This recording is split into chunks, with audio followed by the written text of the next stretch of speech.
applied linguistics. And today I'm going to be talking about a bit of research I did for my MA dissertation last year. And so it's about differences in construal patterns in lived experience accounts of more and less stigmatized mental illnesses. And the background for this is kind of this campaign that was done by Time to Change, which is an anti-stigma campaign in the UK.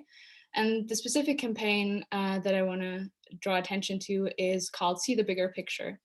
And so this was kind of done to raise awareness to the fact that although overall attitudes towards mental illness are getting better, this trend is kind of specific to certain diagnoses. So while depression and anxiety, for example, are being talked about more and more, it's actually that 27% of people with a less common mental health problem feel that discrimination against them has increased in the last 10 years.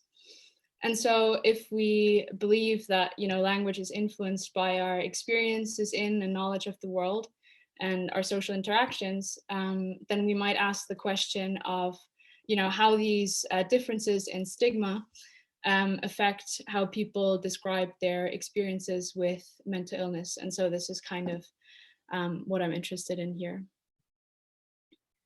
So to look at this question, I'm using personal stories. These were collected as part of the Time to Change anti-stigma campaign and were published online. And the specific goal of these short narratives was to educate the general public from the vantage point of lived experience. And these were published in categories of diagnoses. So the two corpora I constructed for this research question are one corpus containing stories from the depression and anxiety categories between the years of 2018 and 2020, and one corpus of stories from people living with bipolar disorder and schizophrenia from the years 2009 to 2020. And so the difference for this kind of temporal limitation for these two corpora is that research commissioned by Time to Change indicates that attitudes towards depression and anxiety are kind of continuously getting better. And so the largest difference between attitudes should be kind of, closest to now in time. And so the one corpus has 85,892 words with the less stigmatized conditions, and the other corpus 127,544 for the more stigmatized conditions. So kind of the stylistic toolkit that I'm drawing from is a combination of corpus linguistics and Langacker's cognitive grammar, more specifically construal operations. And so firstly, corpus linguistics is really useful here because this is a kind of like big brush strokes kind of question. I'm really interested in like larger patterns that span across narratives within these two corpora. And so I'm using keyword and key part of speech analysis to look at big differences between these two corpora of more and less stigmatized conditions. I'm using concordance lines to kind of zoom in into context and look what these patterns look like in use. And I'm looking at dispersion to make sure that these patterns considering are actually characteristic of the entirety of the corpus and not just overused in a handful of stories. And to do this, I use W matrix and nconc and a bit of R as well, which is also, I also used R to get the personal stories. And I'm using construal operations kind of as a like analytical lens, I guess. And so cognitive grammar by Langacker, I'm going to say a bit about it, even though a lot of you know a lot more about it than me, but I guess not everyone's familiar with it, which is fair enough. So Langacker says that the goal of cognitive grammar really is a structural description. And what's interesting about it is that he does so by kind of modeling the cognitive processes that underlie language structure and language use by drawing from more general cognitive facilities that we use to just function, basically. So like categorization, memory, and so on. So recently, kind of the plasticity of cognitive grammar and construal has been shown, and you just have to look at a publication like New Directions in Cognitive Grammar and Style to see how it can be applied to really a wide range of analytical goals and text types to facilitate meaningful analysis. And what drew me to it in the first instance was CG's conception of meaning, because meaning in cognitive grammar is understood to be a combination between conceptual content on the one hand and construal on the other hand. And Langecker describes this as, or he explains this using a visual metaphor of viewing a scene in a park. So you have people in the park, you have a bench where someone's sitting on, you have a lake and ducks and trees, and all of that stuff is the conceptual content. And then construal comes about from kind of where you look, how long you hold your focus wherever you're looking, whose path of motion you follow, kind of how the place where you're standing and from which you're looking at something influences how things, where things are in relation to each other. And all of that stuff is construal. So construal basically is the ability to conceive and portray the same situation in alternate ways. And that's exactly what I'm interested in here. So how similar experiences living with mental illness are portrayed in different ways based on the level of stigma associated with them. And so I want to get into the analysis now, because that's kind of the most interesting bit, I guess. So I started with a keyword analysis just as a kind of pointer. So I would have some, limitation on where I dig further, because these are obviously a lot of texts.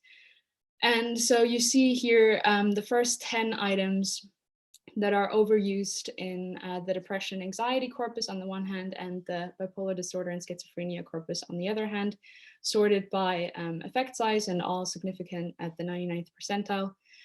And I want to focus on two kind of patterns that already emerge from these keywords. So the first one is the verb plus ing.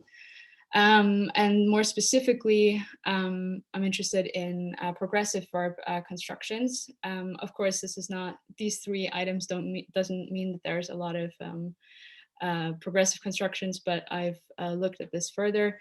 Feeling could, of course, also just be a noun, but struggling, feeling, and going through kind of indicated that there might be something more to this. And the other pattern I want to look at is this profiling of the illness domain in the bipolar disorder and schizophrenia stories, indicated by words such as diagnosis, illness, hospital, and medication. So I'll talk about the scope of progressive construals first, and then I'll be talking about the profiling of the illness domain. So some CG terminology. One area of construal operations is focusing, and two really important concepts within focusing are scope and profile. So in CG, the idea is that words or phrases provide access to vast domains of knowledge, and scope basically means the kind of portion of that knowledge that we're currently focusing our attention on. And it distinguishes between maximal and immediate scope. You'll see in a second what that means. And the profile is just kind of the specific point where the attention is focused by a specific word or phrase.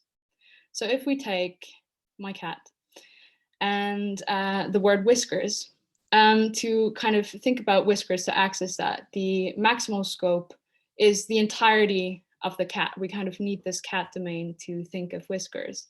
But more specifically, we're not really thinking of the entirety of the cat, right?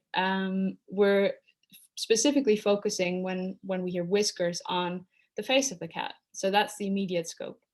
And so within the immediate scope, which is kind of foregrounded against the backdrop of the whole of cat, we get the profile of whiskers. And the same actually goes for verbs as well. So if we have a sentence like the cat sat in the garden, this is kind of a schematic representation of the verb here. And what we get is the bold part is the profile. So this is where the attention is focused. And we see that the entirety of the verb, the entirety of sat, is within the scope of where our attention is directed. And it has a beginning and it has an end. However, if we have a progressive construction, like in the cat was sitting in the garden, what is profiled here in the immediate scope, what is foregrounded is some portion within that verb process. What is backgrounded is the beginning here and the end here, which is within the maximal scope. So we know, there was probably a beginning and there was probably an end, but what stands out in the foreground is some portion in the middle. So all we know is that this process was underway. So it kind of zooms in. And in the data, some of the most frequent words that occur in this specific construction, be plus verb ing in the progressive form, in the depression and anxiety stories, are feeling, struggling, going through, and suffering. And we can already see how, these are lexical items that quite clearly relate to the experience of living with a mental illness. And these two dispersion plots just show that this occurs throughout the corpus and not just in 2 or 3 texts. And the top one are the depression and anxiety stories, and the bottom one are the bipolar disorder and schizophrenia stories. So looking at this in context, some examples from the data. I never knew how to explain how or why I was feeling so low all the time. So I was feeling so low is here the progressive. It was easier to shut people out with the classic I'm fine, when in truth I was falling apart. And so the portion that we get on stage here does not include the entire event. So the beginning and the backgrounding of feeling so low all the time and falling apart are actually backgrounded. So these construals kind of highlight, you could interpret it to highlight this immediacy of these feelings and the pervasiveness of them. And here's another example.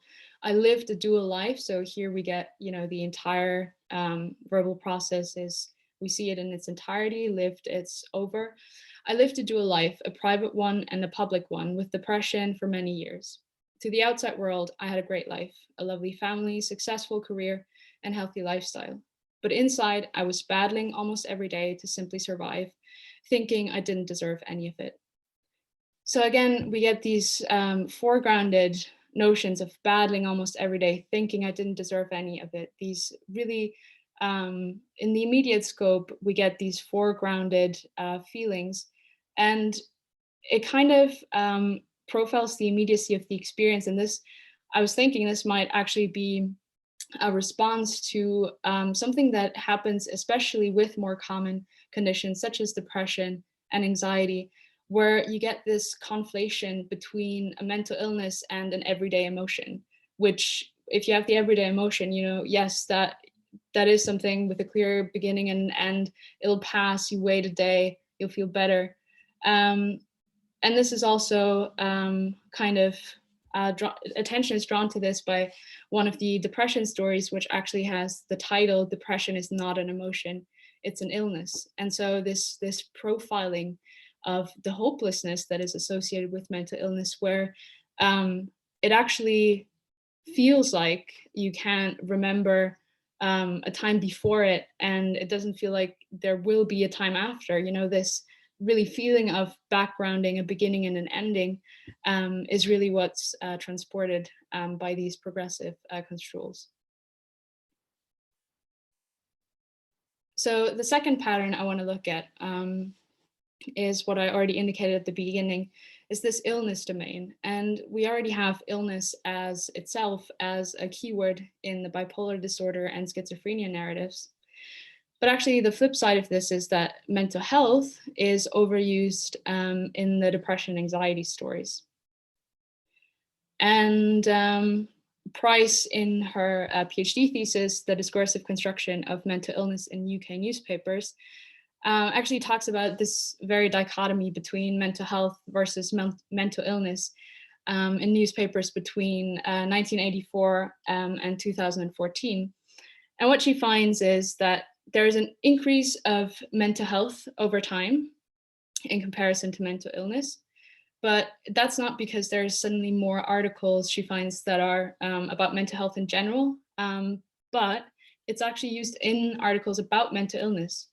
So she suggests that there is that mental health is potentially being used as a euphemistic term for the illness dimensions of mental health, to avoid the discussion of an emotionally marked domain which is considered taboo. So there's this language change happening where mental health, the more general term, is used instead of or synonymously with mental illness, to kind of avoid the taboo domain of mental illness. And it looks like from the lived experience narratives that there's a similar trend in these lived experience stories, but that this trend is actually condition specific. So if we look here, we see that mental health is used with a similar relative frequency in the depression, anxiety, and bipolar disorder and schizophrenia stories, with 4.9 and 4.1 occurrences respectively. But actually in the bipolar disorder and schizophrenia stories, mental illness is used 3 times as often as in the depression and anxiety stories. And so in terms of CG, what is happening is that while mental illness is kind of profiling a specific aspect of the more general domain of mental health, we see the bold profile here is mental illness within the maximal scope of the general domain of mental health. When mental health becomes synonymous with mental illness, we get this collapsing of the maximal scope, the immediate scope, and the profile all into one. And this metonymic relationship between the base domain and the immediate scope, the profile of mental illness, is basically metonymic. And Langacker actually specifies metonymy as an expression that ordinarily profiles one entity is used instead to profile another entity associated with it in some domain. So this is exactly what is happening here. There's a change in profile. It changes this construal of mental health, changes where our attention is focused, and bypasses the stigmatized illness domain. And this is underused in the more stigmatized conditions. So there's more attention focused on the illness domain by using mental illness. And this is further exacerbated by an overuse also of other items that belong in the illness domain, such as medication, hospital, diagnosis, and diagnosed, which are used more than twice as often in the more stigmatized narratives than in the less. And so the data kind of suggests that there is a connection between the level of stigma associated with certain diagnoses and the extent to which they profile or background as stigmatized aspects of the mental health domain. So those living with bipolar disorder or schizophrenia profile the more stigmatized aspects of the domain more often, whereas those diagnosed with more accepted conditions seem to show a resistance against those more taboo construals. And although it shouldn't be, it is still research in progress at this point. And so I just want to quickly talk about some future directions. So I'm really interested in the diachronic dimension of this, because it looks like mental health, for example, wasn't always associated with depression, anxiety. It really seems to have changed over time as well, which is interesting in light of the fact that also attitudes changed for those two. So it would be interesting to track kind of that change. I'm also interested in looking at pronouns, because there's this overuse of third person singular pronouns in the more stigmatized conditions, and also an overuse of us and our and we, which is quite interesting. And lastly, I want to look at metaphors, which I guess is kind of an obvious one, but also in the depression, anxiety stories, for example, feel like was one of the keywords, and like is often indicative of, points where you find metaphor. And that's also something I'll be talking about at Paula. So yeah, and thanks for your attention, and I'm happy to take any questions, comments, suggestions.